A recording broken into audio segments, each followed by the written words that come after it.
I know that I think Brad is in a new position as well. Brad Bogut, our photojournalist, one of the 3 storm chasers we have out, and is giving us kind of another angle on that storm that you've been watching, Mike. He's about, I think, a mile north of Roggen at this point. Okay. So maybe another side of it. Still pretty ominous looking. Brad, are you still with us, sir?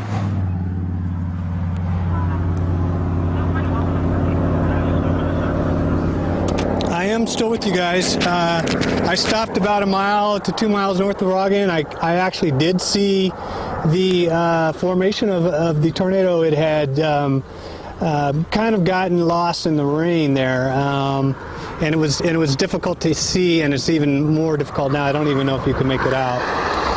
We're kind of losing a lot of stuff because we're getting a lot more rain coming down on this side of it now. But as you can see, it's still a widely scattered cloud. I mean, it's got a lot of size to it. And if I whip around here, hang on just a second, you can kind of see just the diameter of this thing.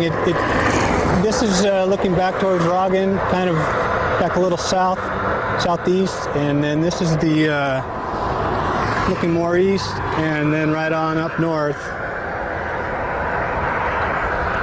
It's pretty dark. Brad, as I mentioned earlier, you have chased with the best in the business, Tim Samaras and the Twistex crew. How many different tornadoes have you witnessed in your chase time?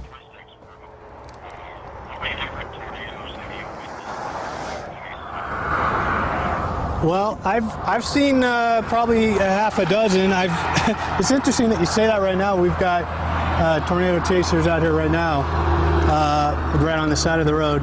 But I have probably seen on the ground moving through maybe 6. The worst I had seen was back in Kansas, where there was about half a mile wide twister that stayed on the ground for quite a while and did a lot of damage. These, don't usually get that wide out here, but nevertheless, obviously they're very dangerous. Well, if they hit anything, obviously they'll cause some damage out there. Even a land spout tornado is still a tornado, and even though they're just EF0s or EF1s, they'll certainly rearrange your lawn furniture, tear up your roof pretty good, do a lot of tree damage. Absolutely. I have to tell you, the cell that Corey is on the hunt going after is really producing a big tornado watch box. I mean, tornado warning area.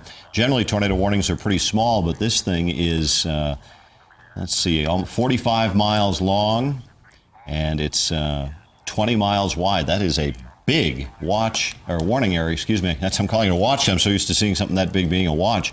And what we're doing is we're being a little bit proactive on these. These are not all tornadoes. Obviously, we've had the one that Brad has seen, which is now dissipated, but along this entire front, this line here that extends from northwest of Sterling down through Fort Morgan,